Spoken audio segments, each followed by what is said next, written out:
Now to a vicious attack in Wittmann when 6 dogs attack a family's pet goats. Tonight that family is concerned a child might be the next victim.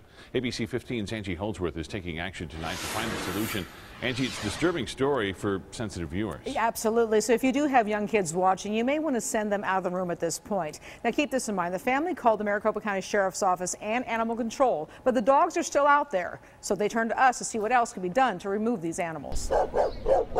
Good fences make good neighbors, but not where dogs and goats are concerned. Never seen anything like it in my life, really.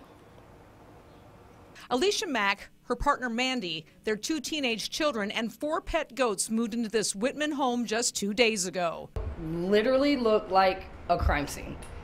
I mean, I pull in, I see my goat gasping for air. Mandy explains the horror of witnessing 6 dogs tear down their fence and shade shelter and attack their goats. Cheeto, the baby goat, dragged across the street, died instantly. His mother, Ariel, died overnight, and 2 others are injured. They blame their neighbor across the street. No, if she says that they were mine, then I'm not going to argue with her. I spoke with that neighbor and the owner of the dogs.